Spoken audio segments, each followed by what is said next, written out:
Hello and welcome to another episode of It's Almost Halloween with Kathy and her jammies. So we did pumpkin spice already, and if for some reason I mix putting these up, it'll be very exciting.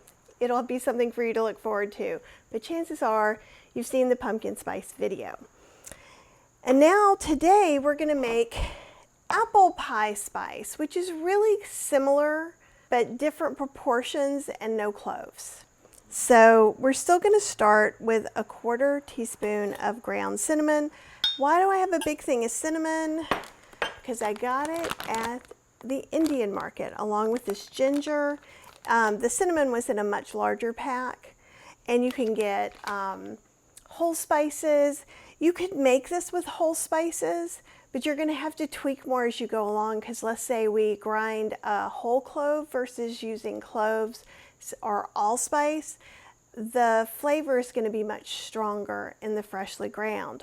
Also, the flavors will be fresher if you've got, like, let's say old cloves from a few years ago and you bought some new ones.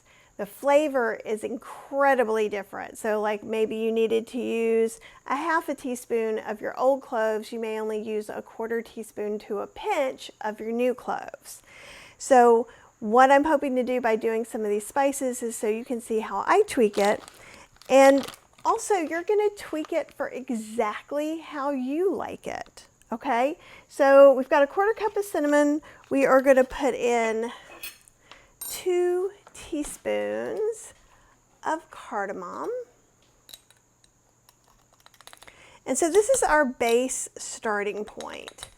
If you're not sure if you like cardamom maybe, or maybe it's just not your thing, put less in and we can always add more. We're going to do 1½ of nutmeg. And actually, I think, let me get a little closer. 1½ nutmeg. We're going to do a whole teaspoon of allspice, which is my favorite fall spice because it tastes like all the spices. It's not a blend, it's just a beautiful, beautiful berry. This is an allspice berry, if you haven't seen them before. And I use them in chai. They don't smell as much until you grind them. And they can be a little finicky to find sometimes, but you can get them on Amazon for sure. And we're going to put a teaspoon of ginger.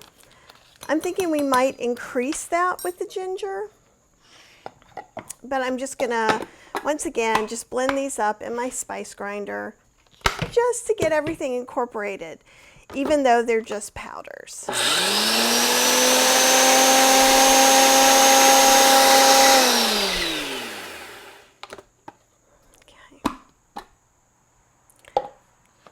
So let's take a smell.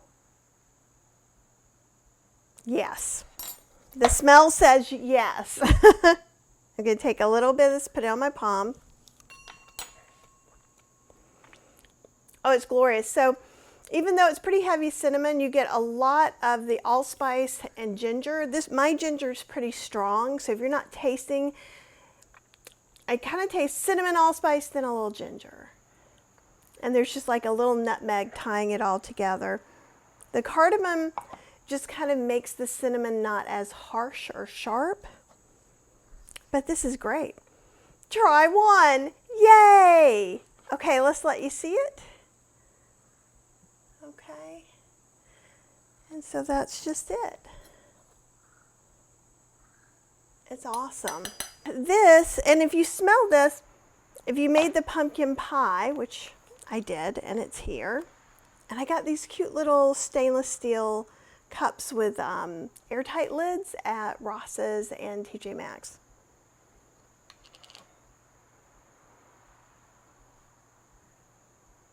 They smell slightly similar, but you can smell a little bit of difference. You can taste a lot of difference. So this is the apple pie spice. I know it's going to be a shocker. But try putting that with some applesauce and freezing it with some dates that you all blend up together and make date caramel ice cream in your creamy. or sprinkle some of this or pumpkin pie spice over like pears, apples, even winter squash. Those would make a really great wholesome dessert, just like that.